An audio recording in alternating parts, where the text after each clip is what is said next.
죄가 없어졌습니다. 죄책감, 나는 죄인이야, 나는 정말 부끄러운, 나는 인간도 아니야, 난 이렇게 더러운 인간, 그러면 안 됩니다. 그런 죄를 지었다 할지라도 그러면 안 됩니다. 왜냐하면 우리가 죄에서 자유를 얻어 기쁘게 살라고 주님이 피 흘려 주셨습니다. 주님이 채찍에 맞으심으로 우리 죄가 없어졌습니다.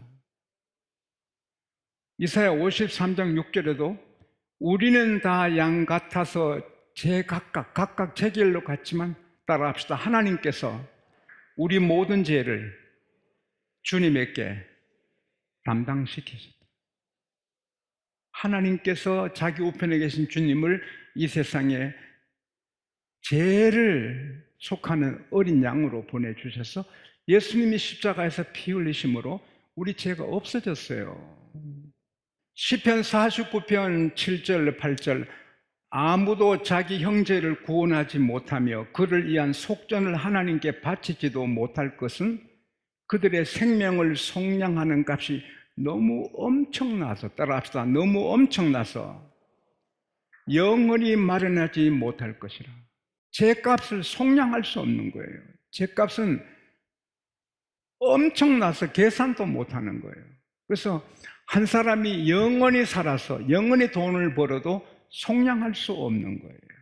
그런데 로마서 3장 23, 24절에 보면은 모든 사람이 죄를 범하였음에 하나님의 영광에 이르지 못하더니 그리스도 예수 안에 있는, 따라합시다, 속량으로, 예수님의 속량으로 말미암아 하나님의 은혜로 값없이 의롭다함을 받았다. 할렐루야.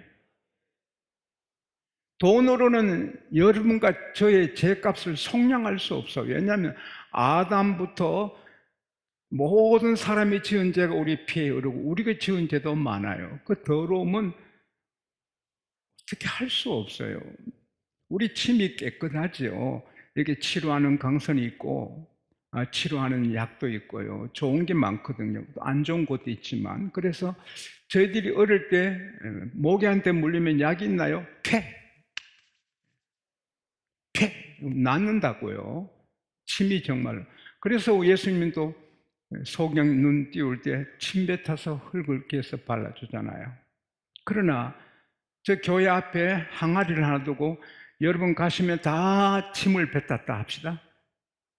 그거 마시겠어요? 여러분 다 침을 뱉었어요. 그걸 여러분 마실 수 있겠어요? 그런데 침보다 더 더러운 죄, 여러분과 저와 이 세상 억조 창생의 죄를 다 모아놔서 그거 어떻게 마시겠어요? 주님은 마셨어요. 주님에게 모든 죄가 덮었으니 하나님도 너무 더러워 얼굴을 돌리시지요. 그때 엘리 엘리 라마 사박다니, 아버지 어찌하여 나를 버리시나이까, 그렇게 그냥 외치지요. 우리 주님이. 주님은 하나님 뜻이니까 하나님이 우리 죄를 거기 예수님께 다 짐을 지어줬어요. 예수님이 피 흘려서 그 보배 피로, 로마서 5장 9절 말씀대로 예수의 피로 우리가 죄가 없어지고 의인이 되었습니다. 이것도 예언이거든요. 시편 32편 1절에 그 허물의 가림을 받고 그 죄 없다고 인정받은 자는 복이 있다. 시편 32편의 예언이 예수님이 십자가로, 그래서 우리는 죄를 지었는데 죄가 없어요. 인정을 안 한 거예요. 출애굽 12장 보면은 하나님께서 출애굽할 때 흠 없는 어린 양 1년 된 걸 준비해서 그 피를 문설주에 우슬초로 다 바르게 하죠. 문인방에. 그리고 약속하죠. 출애굽 12장 13절에 내가 그 피를 볼 때 너 집은 넘어간다. 그래서 피가 없는 애굽 사람은 왕의 아들부터 옥에 있는 자의 그 첫 아들 다 죽고 짐승의 첫 새끼 다 죽어서 뭐 초상집이 다 됐지만 출애굽 12장 29절 30절에 보면 이스라엘 백성에게는 죽음의 사자들이 그 안에 이스라엘 백성도 원망하고 불평하고 죄가 많지만 문세의 피 보고 그 집을 넘어가는 거예요. 그래서 그 집은 의인의 집이 되는 거예요. 죽지 않는 거예요. 지금도 예수 믿어도 우리는 부족해요. 예수 믿어 천당 갈 때까지 우리도 똑같은 몸을 갖고 살기 때문에 욕심이 있고 음욕이 있고 교만이 있고 다 있거든요. 예수님에는 다 있어요. 그래서 좀 낫지만 부족해요. 그러나 우리 문설주에, 영혼의 문설주에 예수의 피가 있어서 우리는 의로운 자가 된 것입니다. 할렐루야. 이게 은혜거든요. 지용서가 무슨 나쁜 죄를 짓겠어요? 그러나 하나님 앞에 저는 언제나 부족합니다. 하나님 용서하세요. 충성이 부족합니다. 말씀이 부족합니다. 하나님 제가 너무 부족해요. 국률에게 이게 나오거든요. 우리는 아무리 거룩하게 살아도 발 씻을 일이 나오는 거예요. 우리 의인이 안 되는 거예요. 그러나 예수의 피 때문에 의인이 된 거예요. 그리고 시간 안 걸리거든요. 예수를 믿는 순간에 의인이 되는 거예요. 이스라엘 백성이 호르산을 출발해가지고 민수기 21장에 보면은 홍익길로 가는데 너무 길이 험하니까 막 불평을 하지요. 그날 아침에도 만나 먹었고 지금도 구름 기둥이 덮어주는데 그 구름 기둥의 은혜를 받고 살면서도 모세에게 하나님께 막 원망하는 모세야 왜 우리를 이렇게 애굽에서 인도인에서 강야에 죽게 하느냐. 여기는 먹을 것도 없고 마실 물도 없고 이 하찮은 음식 아침에 먹은 만나를 하찮다 하는 거예요. 싫어한다. 세상에 그 만나는 그 하나 먹으면 병도 안 걸리고 모든 영양이 딱 당뇨도 안 걸리고 심장병도 없고 암도 안 걸리고 그 만나 먹으면 everything is okay. 모든 게 okay인데 그걸 하찮다고 하나님께서 너무 화가 나셔서 불뱀이 기어들어오니 모두 아우성이죠. 여자 남자 모두 도망가고 물리면 죽고 퉁퉁퉁퉁 부어 죽고 그럴 때 아서는 아이고 모세요 우리가 하나님과 당신한테 잘못했어요. 어서 좀 뱀을 쫓아주세요. 그 말하면 뱀에 물린 남편 아들을 할 수 없고 뱀을 쫓아내 주셔서 더 이상 안 죽게 해달라고. 하나님은 모세의 기도를 들으시고 뱀을 다 내보내실 뿐 아니라 뱀에 물린 자는 죽게 안 두세요. 노뱀을 만들어 바라보게 하라. 바라본 즉 살리라. 그래서 노뱀을 만들어서 장대 달고 죽기 1초 전이라도 기어나와서 바라보는 즉 사는 거예요. 할렐루야. 여러분 1초도 안 걸립니다. 바라보면 사는 거예요. 근데 예수님이 똑같이 말씀하셨거든요. 요한복음 3장 14, 15절에 모세가 강야에서 뱀을 든 것 같이 따라합시다. 인자도 들려야 하리니 이는 그를 믿는 자마다 영생을 얻게 하려 함이라. 그리고 요한복음 12장 32절에 내가 땅에서 들리면 많은 사람을 내게로 이끌겠노라. 할렐루야. 이게 모세의 노뱀이 예수님의 십자가 예포거든요. 그 사람들 죄가 얼마나 많아요. 엉망불평. 그래서 뱀한테 물려서 죽어가는 직전에 그 뱀 보면 사는 거예요. 순간에 독이 없어지는 거예요. 우리가 숱한 죄를 짓고 조상 때부터 지은 죄가 우리 피 흘려도 십자가에 달린 예수, 나무 십자가에 달린 예수님 바라보는 순간에 죄가 없어지는 거예요. 할렐루야. 하나님께 박수합시다.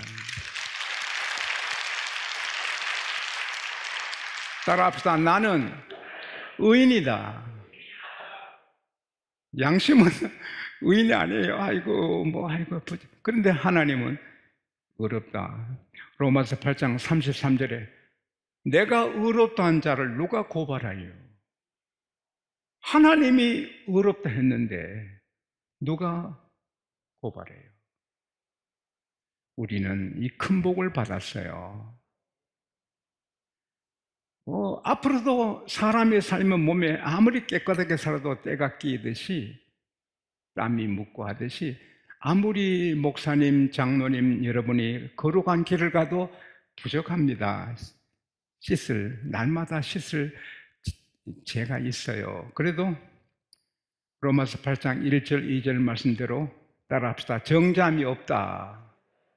그건 하나님 앞에 아이고 죄송해요 씻는 거지 지옥 갈 죄가 없어요. 아무도 방해 못해요. 우리의 받은 구원은 영원합니다. 할렐루야. 천사도 방해 못해요. 그래서 우리는 절대 잊으면 안 돼요. 예수 믿은 다음에 세례받은 다음에 나쁜 죄를 지어도 구원은 상관이 없는 거예요. 왜? 하나님은 누가복음 15장의 아버지처럼 재산 다 말아먹고 창기 함께 더럽게 살다 온 아들도 맞아주시는 거예요. 결국 회개시키시고 구원해 주시는 거예요. 호남의 한 장로님이 시험 들어서 술꾼이 되셨잖아요. 호남에 집회 많이 갔잖아요. 강주에도 많이 가고. 근데 장로님이 간증하셨습니다. 술꾼이 됐어요.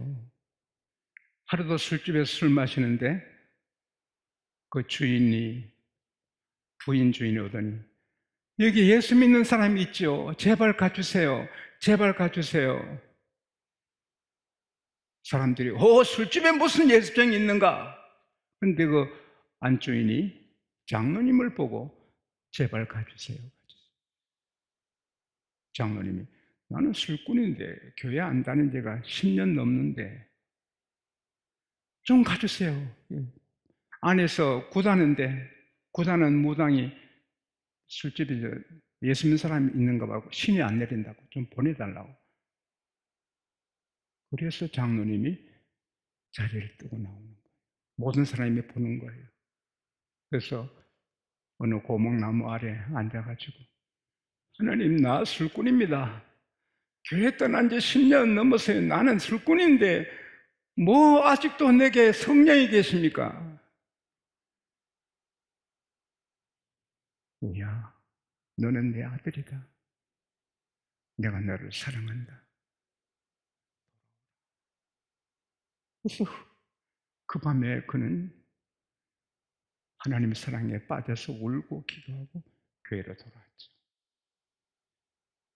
우리가 신앙생활 하다 보면 교회 가기 싫을 때도 있고 교회 가기 부끄러운 죄를 지을 수도 있어요. 그러나 예수의 피는 영원합니다. 할렐루야. 그 피는 우리에게 있습니다. 할렐루야. 그럼 우리가 어떻게 살아야 돼요? 어렵게 살아야죠.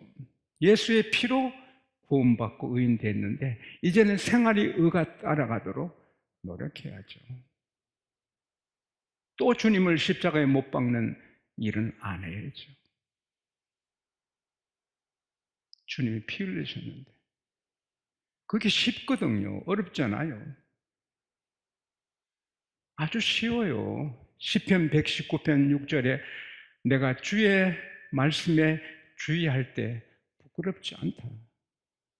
내 감정, 내 욕망, 내 이 욕구대로 살면 부끄럽게 되지만 그거 다 재워놓고 이 말씀을 따라 살면 부끄러운 일이 없어요. 시편 119편 9절에 청년이 어찌 그 행실을 깨끗하게 하려. 청년은 가슴이 막 불이 탑니다. 근데 어떻게 청년이 깨끗하게 살아요? 주의 말씀을 따라가면 된다. 우리는 이제 의로운 사람이 됐는데 생활이 따라가도록 어렵게 살아야 돼요. 그러면 복이 오잖아요.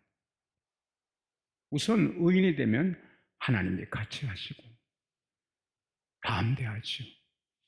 잠언 28장 1절에 악인은 쫓아오는 자가 없어도 도망가지만 의인은 사자같이 담대하리라. 산에 토끼야 사슴 노루는 막 조심하지만 사자는 뭐 조심합니까? 왕인데. 우리가 이 세상을 죄로 짓고 살면 경찰 봐도 가슴이 덜렁하지만 어렵게 살면 경찰이 1000명이 와도 무슨 일이냐. 걱정이 없어요. 그리고 의인은 하나님이 그 첩경을 평탄케 해줘요. 이사야 26장 7절에 하나님은 의로우셔서 정직한 자의 그 길을, 첩경을 평탄케 하신다. 잠언 24장 28절에는 의인은 7번 넘어져도 다시 일어난다. 할렐루야. 잠언 10편 18편 118편 15, 16절에 의인의 제비는 기쁜 소리, 구원의 소리가 있다. 하나님의 오른손이 권능을 행한다. 할렐루야. 시편 112편 2절에는 의인의 후손이 복이 있다. 그 집에 부유와 재물이 있다. 7절에 그는 흉한 소식을 두려워하지 않는다. 의인은 흉한 소식 들어도 하나님이 계신데, 할렐루야. 겁날 게 없는 거예요. 그리고 주님이 피 흘려 세우신 교회를 위해 충성해야죠. 고린도후서 5장 15절에 예수님이 모든 사람을 대신하여 죽으심은 산자들로 하여금 다시는 자기를 위해 살지 않고 자기들을 위해 죽은 예수님을 위해 살게 하려 하심이라. 할렐루야. 우리의 신앙 고백은 로마서 14장 7절 8절대로 우리 중에 누구든지 자기를 위해 사는 자도 없고 자기를 위해 죽는 자도 없도다. 우리가 살아도 주를 위해 죽어도 주를 위해 죽나니 사나 죽으나 우리는 주의 것이로다. 밥을 먹어도 주를 위해, 운동해도 주를 위해, 뭘 해도 주를 위해, 옷을 입어도 넥타이 매도 이발해도 주님을 위해 사는 거죠. 마산의 한 교회 부목사님이 5년간 그 교회에 충성하시다가 하나님이 이제 부목사님으로 5년 했으니 담임 목회 길을 열어주세요 기도를 하는데 몸이 이상해서 병원에 가니 암이 많이 진행된 거예요. 하나님 담임 목회 길을 열어달라 하는데 암이 이렇게 와서 무슨 뜻입니까? 새파란 젊은 청년 목사님인데 교회에서도 놀라고 머리가 다 빠지고 뼈가 나옵니다. 하나님, 내가 부족해도 한평생 복음 위에 살라 했는데 왜 암입니까? 충북에 한 목사님이 존경을 받고 교회를 잘 이끌어 가시다가 뜻한 바가 있어 유학을 가게 됩니다. 그러니까 너무 훌륭한 목사님이니까 교회에서 목사님 후임자를 목사님이 한번 추천해 주세요. 근데 이분이 마산의 그 부목사님을 추천했어요. 암으로 죽어가는. 왜? 자기 친구인데 사람이 신실하니까. 그리고 미국 갔어요. 그래서 이제 그 교회에서 청빙위원회에서 마산 부목사님을 오셔서 말씀 한번 전해달라고. 아니 머리가 다 빠졌고 뼈가 나온 암 환자인데 이 부목사님은 내가 이제 얼마나 더 살겠나. 이제는 죽을 때까지 내 생명을 다해 설교 준비해서 하나님이 기뻐하시는 설교하리라. 내가 몇 번 설교를 더 할지 모르지만 목숨 걸고 설교하리라. 그래서 정말 생명 다해 정성 다해 설교 준비하고 기도하고 설교를 했어요. 그때 온 교회가 은혜를 받았어요. 이 청빙위원회에서 목사님이 암으로 곧 돌아가시겠지만 이런 귀한 설교를 어디서 우리가 잘 듣겠나? 목사님이 담임 목사님으로 우리 교회 오셔서 한 번 설교 더 하시고 돌아가셔도 저런 설교는 우리 교회의 축복이 아니겠나? 우리 모시자. 그래서 만장일치로 머리 다 빠지고 뼈가 앙상한 암 환자 목사님을 모셨어요. 그런 수도 있는 거예요. 하나님 말씀. 그러니까 이 목사님과 사모님은 감격해요. 머리 다 빠지고 곧 죽게 되는 암 환자를 담임으로 아시면서 모셔주신 그 교회에 감격해서 눈물로 감사드리고 며칠 살지 몇 달 살지 모르지만 목숨 걸고 말씀 준비해서 전하리라. 내가 사랑하며 섬기리라. 그래서 하니까 목사님이 딴짓 안 하시거든요. 오직 기도하고, 곧 죽는데 뭐 딴짓 하겠어요? 뭐 놀러 가겠어요? 여행 가겠어요? 오직 기도하고 말씀 준비하니까 갈수록 말씀이 깊어지고 말씀 은혜가 되니까 교우들이 저런 목사님 말씀을 평생 듣고 싶은데 암으로 돌아가시면 안 되는데 교인들이 모여서 목사님 건강에 기도하고 어떤 분은 금식하는 거예요. 어느 날 성령의 불이 임해서 목사님 깨끗하게 나왔어요. 할렐루야. 박수 치면 손이 아픈가?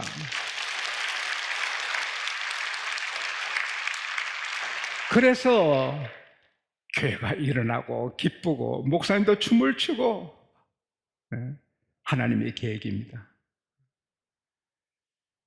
주를 위해서 우리가 주님 교회를 위해서 정말 정성을 다해서 하면 하나님도 아시고 은혜 주시는 거예요. 예수 믿는 게 쉽잖아요. 뭐 내가 거룩하게 살 수 없지만 이 말씀 따라 살면 거룩해요. 약속을 따라가면 사람 보기에는 의인이 되는 거죠. 40년간 한 번도 안 다투고 싸우지 않는 목사님 부부가 40주년 기념식 예배를 사람들 초청해서 드렸대요. 그리고 우리가 부족하지만 한 번도 안 싸웠다고 그랬어요. 예배 마친 다음에 한 분이 목사님 40년간 어떻게 그렇게 한 번도 안 싸우고 사셨나요? 사모님이 우리는 결혼 초에 약속했습니다. 화가 나고 원망불평이 막 일어나고 싸우고 싶을 때는 싸움을 피하고 뒷뜰에 가서 걷자. 뒷마당에서 걷자. 그래서 안 싸웠대요. 그리고 목사님께서 하신 말씀이 제 40년 결혼 생활의 대부분을 뒷마당에서 살았답니다.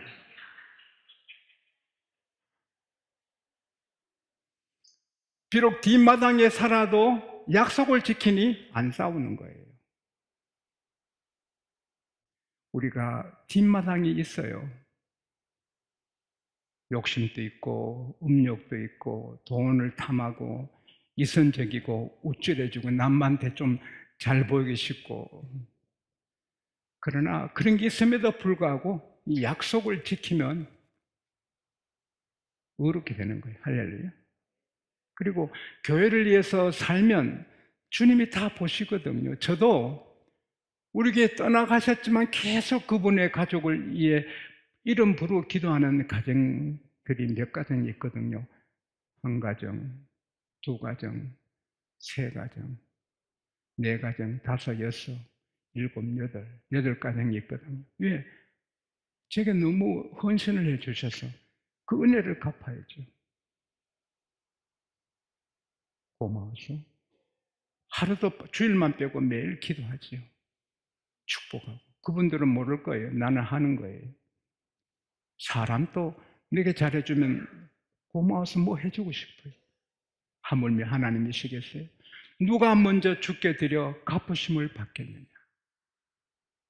우리 주님께 땀을, 시간을, 노력을 쏟으면 우리 주님은 흐뭇해하시고 30배, 60배, 100배 때로는 1000배, 10,000배로도 갚아주십니다. 꿈에도 잊지 맙시다. 하나님만 다스리십니다. 우리 주님 다시 재림하시면 이 세상 나라 다 중국이고 미국이고 다 없어집니다. 하나님 나라 믿음 할렐루야. 그분이 다스리십니다. 그분이 허물 다 없애주셨습니다. 우리 죄 다 없애주셨습니다. 우리는 자유를 얻었습니다. 해방되었습니다. 이 기쁨으로 그래도 연극을 해서라도 의롭게 살고 주님 교회에 내가 살아야지. 그럴 때 손뼉도 마주치면 좋잖아요. 하나님 은혜 주신 우리도 하나님 감사해요 충성하면 하나님께서 엄청난 미래를 열어주실 줄 믿습니다.